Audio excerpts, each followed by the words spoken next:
नमस्ते। आज हम एक बहुत लंबी यात्रा पर निकल रहे हैं, हजारों साल पीछे दक्षिण और मध्य एशिया में। हाँ, देखेंगे कि शुरुआती इंसान कैसे रहते थे, उनकी दुनिया कैसी थी। और कैसे धीरे धीरे बस्तियां और समाज बने। हमारे पास जो जानकारी है वो अलग अलग जगहों की खुदाई और रिसर्च से आई है। बिल्कुल, चलिए देखते हैं ये टुकड़े मिलकर क्या कहानी बनाते हैं। ये समझना भी रोमांचक है कि कैसे बस मुट्ठी भर औजारों, हड्डियों और हाँ, गुफा चित्रों से हम उस जमाने की एक झलक पाते हैं। सही कहा, ये कहानी है कि कैसे माहौल बदला और इंसानों ने जीने के नए तरीके खोजे, है ना। हाँ, तो शुरुआत करते हैं भारत से। करीब 17,000 साल पहले कुरनूल गुफाएं हैं, मचतला चिंतामनुगवी। वहाँ उस दौर के कुछ निशान मिले हैं, जैसे राख, पत्थर के औजार, हिरन की हड्डियां। लेकिन ये वो वक्त था जब दुनिया बहुत ठंडी थी, वो जिसे कहते हैं अंतिम हिमनद अधिकतम। तो क्या हम ज्यादा कुछ जानते हैं इस बारे में? सच कहूं तो बहुत कम। सबूत काफी बिखरे हुए हैं। कुछ लोगों ने कोशिश की है कि आज के शिकारी संग्राहकों से तुलना करके समझें। पर उसमें थोड़ा जोखिम है ना कि हम आज की बातें उस जमाने पर थोप दें। बिल्कुल, वीएन मिश्रा का काम है इस पर वो भी मानते हैं कि चुनौतियां हैं। तो हाँ, उस शुरुआती दौर की तस्वीर काफी धुंधली है। लेकिन फिर मौसम बदला करीब 9600 ईसा पूर्व के बाद। हाँ, होलोसीन काल। धरती गर्म होने लगी, पर्यावरण बदला। भारत में मानसून का सिस्टम बना। इसका क्या असर हुआ होगा? असर तो यकीनन काफी बड़ा हुआ होगा। शायद आबादी बढ़ी, लोग नई नई जगहों पर फैले। और इसी दौर में वो छोटे पत्थर के औजार ज्यादा मिलने लगते हैं, माइक्रोलिथ्स। हाँ, माइक्रोलिथ्स। इनका मिलना बढ़ जाता है।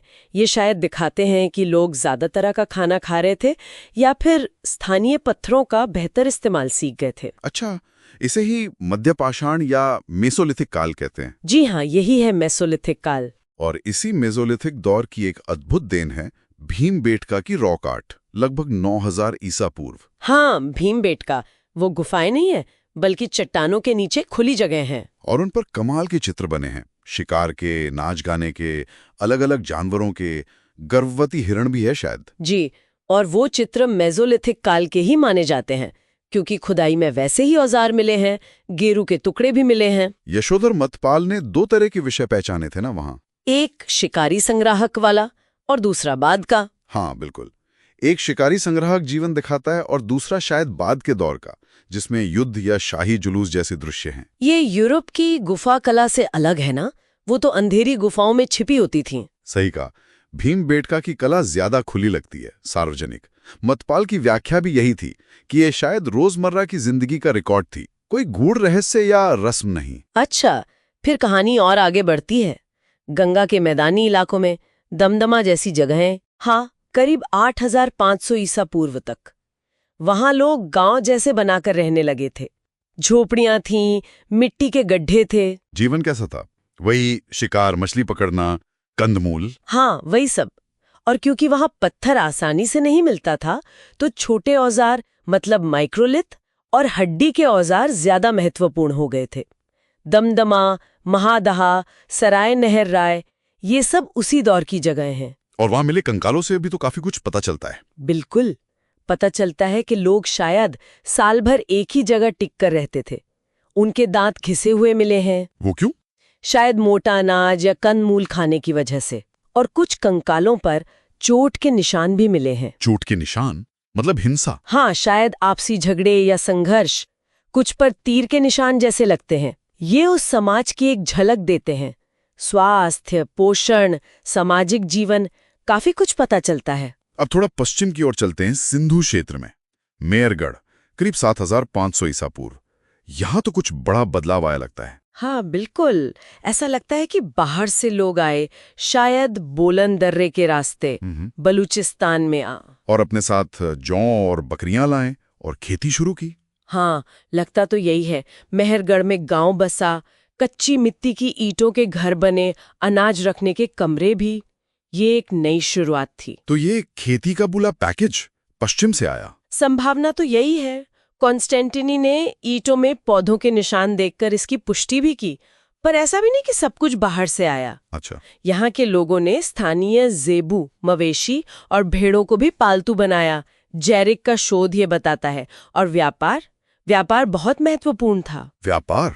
इतनी पुरानी बात कर रहे हो? हाँ, दूर समुद्र की सीपियां, ईरान का फिरोजा, अफगानिस्तान का लैपिस लजूली, ये सब मेहरगढ़ में मिलना कमाल की बात है। ये दिखाता है कि संपर्क थे। और मेहरगढ़ का विकास जारी रहा, कब्रें मिली हैं, आंगन में दफनाई हुई। जी हाँ, और कब्रों में सामान भी रखा मिलता था, जो शायद रुतबे या व्यापार का संकेत देता है। सीपियों का खूब इस्तेमाल होता था। और फिर वो कपास वाली खोज, करीब 5,500 ईसा पूर्व, दुनिया का सबसे पुराना कपास। हाँ, एक तांबे के मनके में फंसा हुआ रेशा मिला। मोल्हेरात ने उसका विश्लेषण किया। ये दुनिया में कपास बोरियम का सबसे पुराना ज्ञात उपयोग है। गजब, ये सोचना ही कमाल है। बिल्कुल। और ये दिखाता है कि लोग सिर्फ पेट भरने के लिए नहीं, बल्कि दूसरी चीजों के लिए भी खेती और तकनीक का इस्तेमाल कर रहे थे। बाद में यहीं मिट्टी के बर्तन बने, मोहरें आईं, तांबा गलाने की तकनीक विकसित हुई। यही सब तो आगे चलकर सिंधु सभ्यता की नींव बना। पर क्या ये खेती वाला पैकेज, मतलब जौ गेहूं वाला, पूरे भारत में फैल गया? पूरी तरह से नहीं। पूरब में जाएं तो मॉनसून का मौसम अलग है, तो शायद पश्चिमी एशिया वाला पैकेज वहां उतना कारगर नहीं रहा। तो वहां क्या हुआ? वहां लोगों ने धीरे धीरे चीजें अपनाई और स्थानीय पौधों को पालतू बनाया, जैसे मूंग, उड़द, बाजरा। और बागोर जैसी जगहें हैं राजस्थान में, करीब 6000 ईसा पूर्व की। हाँ, वहां क्या था? वहां मीसोलिथिक औजार भी मिलते हैं और साथ में पालतू भेड़ बकरी के सबूत भी। मतलब एक मिली-जुली अर्थव्यवस्था थी, शिकार भी, पशुपालन भी, और शायद चावल भी इसी दौरान कहीं आया या पालतू बनाया गया। चौपानी, मांडो जैसी जगहों से कुछ संकेत मिलते हैं। अच्छा। अब थोड़ा और पश्चिम चलते हैं, अफगानिस्तान और तुर्कमेनिस्तान। हाँ, हिंदुकुश के पार। अक्कू कुपरुक जैसी जगह हैं अफगानिस्तान में, करीब 6250 ईसा पूर्व। गुफाओं में बस्तियां थीं, बकरियां, अनाज, इनके सबूत मिले हैं। और तुर्कमेनिस्तान में कोपिड्डा के पास जीतून, वो भी लगभग 6000 ईसा पूर्व। जी, जीतून। कच्ची ईंटों के घर, रंगे हुए मिट्टी के बर्तन, मिट्टी के मूर्तियां। अक्कू कुपरुक में लगता है शिकार से पशुपालन की तरफ बदलाव हो रहा था। हालांकि बकरी पालतू बनाने की शुरुआती तारीख पर थोड़ी सावधानी बरतनी चाहिए। और जीतून की अर्थव्यवस्था कैसी थी? वहां गेहूं, जौ, बकरी, इन पर आधारित थी। पश्चिम एशिया और मेहरगढ़ से कुछ समानताएं दिखती हैं, पर उसकी उत्पत्ति को लेकर बहस है।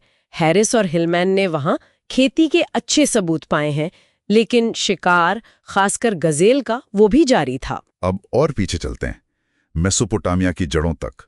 जाग्रोस पहाड़ों की तलहटी, जावी छेमी शनिदार, करीब 11,000 ईसा पूर्व। हाँ, बहुत पुरानी जगह है। यहाँ शिकारी संग्राहक शिविर थे। माहौल बहुत खूबसूरत रहा होगा, लेकिन लोग पूरी तरह शिकार और चीजें इकट्ठा करने पे निर्भर थे। दूर दूर तक जाते थे चीजें लाने, जैसे बिटुमेन, ऑब्सीडियन। और वहां वो अजीब सी खोज हुई थी ना, हड्डियों का ढेर। हाँ, सोलेकी की खुदाई में बकरी की खोपड़ियां और बड़े शिकारी पक्षियों जैसे गिद्ध या बाज के पंखों का ढेर। अजीब जमावड़ा था ये। इसका क्या मतलब निकाला गया? लगता है ये किसी रस्म का हिस्सा थे, शायद नाच गाने में पहनने वाले लिबास का। सोलेकी ने इसे अनुष्ठानिक माना। ये उस दौर की सोच, उनके रीति रिवाजों की तरफ इशारा करता है, सिर्फ पेट भरने से आगे की बातें। लेकी को बाद के इंसानों का कब्रिस्तान भी मिला, लगभग 10,800 ईसा पूर्व का, जो जावी चेमी शनिदार से जुड़ा हो सकता है। एक बच्चे को मनकों में लपेटकर दफनाया गया था। उन कंकालों से क्या पता चला? अनाग्नोस्टिस ने उनका अध्ययन किया। पता चला कि उनकी सेहत बहुत अच्छी नहीं थी। कुपोषण, संक्रमण, गठिया जैसी बीमारियां थीं, नटूफियन लोगों से काफी अलग। शायद ये लोग वहां स्थायी रूप से नहीं, बल्कि मौसम के हिसाब से आते जाते थे। फिर एक और रहस्यमयी जगह आती है, करमेज डेरे, करीब 10,000 ईसा पूर्व, यंगर ड्राइस के ठंडे दौर में। हाँ, ये बड़ी अनोखी जगह है। भूमिगत जैसे घर थे और घरों के अंदर अजीब से खंबे थे जो शायद कंधों जैसे दिखते थे। घर बहुत साफ रखे जाते थे, उनमें रोजमर्रा के काम के सबूत कम मिलते हैं। और वहां वो तोड़ने और बनाने का सिलसिला था। जी हाँ, वॉटकिंस की खुदाई से पता चला, घरों को साफ करके उनमें मांस, गेहूं, कपड़े, मनके जैसी भेंट रखकर जानबूझकर तोड़ा या दफनाया जाता था, और फिर ठीक उसी जगह पर नया घर बना दिया जाता था। ये क्यों करते होंगे? ये एक बड़ा रहस्य है, शायद किसी गहरे विश्वास या परंपरा का हिस्सा। और आखिरी बार जब घर भरा गया तो उसमें इंसानी खोपड़ियां भी मिली, इसका संबंध शायद गोबेकली टेपे जैसी जगहों से है, जो दिखाता है कि नवपाषाण काल की शुरुआत में प्रतीकवाद कितना गहरा था। फिर धीरे धीरे बस्तियां थोड़ी और स्थायी होने लगी, जैसे निम्रिक। हाँ, निम्रिक टिग्रिस नदी के पास करीब 9600 ईसा पूर्व से शुरू होकर काफी लंबे समय तक आबाद रही। गोल कच्ची ईंटों के घर थे, बाहर पक्के आंगन थे काम करने या खाना पकाने के लिए। घरों के अंदर कैसा था? विभाजन थे, चबूतरे बने थे और फर्श के नीचे दफनाने के गड्ढे भी थे। पत्थर और मिट्टी की नक्काशी भी मिली है, जिसमें गिद्ध के सिर जैसी आकृतियां शामिल हैं। तो यहाँ शिकारी संग्राहक से किसान बनने का सफर दिखता है। कोज़लोव्स्की की खुदाई यही दिखाती है, एक लंबा संक्रमण काल। घर बनाने का तरीका बदला, पर जीवन में एक निरंतरता दिखती है। और फिर गांव थोड़े और बड़े और व्यवस्थित होने लगे। मगजिलिया, उमदबागिया। हाँ, मगजिलिया करीब 8000 ईसा पूर्व। आयताकार घर, ऑब्सिडियन का व्यापार दिखता है और एक रक्षा दीवार भी थी। ये दूसरे शुरुआती कृषि स्थलों जैसा ही है। मेसोपोटामिया में खेती तेजी से फैली। और उमदबागिया वो थोड़ी अलग थी। हाँ, उमदबागिया 7500 ईसा पूर्व किर्कब्राइड ने खुदाई की। वहां एक नियोजित लेआउट था। घरों में शायद छत से घुसते थे और दीवारों पर जंगली गधों, उनेगर के शिकार के चित्र बने थे। रहने की जगह उतनी अच्छी नहीं थी, पर गोदाम बहुत अच्छे बने थे। बिल्कुल, जहां खालें, मांस, बाल वगैरह रखे जाते थे। तो शायद ये सिर्फ एक कृषि गांव नहीं था, बल्कि एक खास तरह की व्यापार चौकी या मौसमी शिकार शिविर था, जहां बड़े पैमाने पर संगठन और व्यापार होता था। फिर शहर और बड़े होते गए।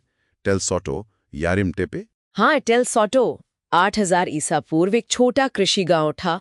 आयताकार घर, बच्चों को बर्तनों में दफनाने का रिवाज, कुछ शिल्प वस्तुएं और शुरुआती तांबे के सबूत भी। और यारिम टेपे? यारिम टेपे लगभग 750 से 6400 ईसा पूर्व काफी बड़ा था। एक हलचल भरा कस्बा लगता है।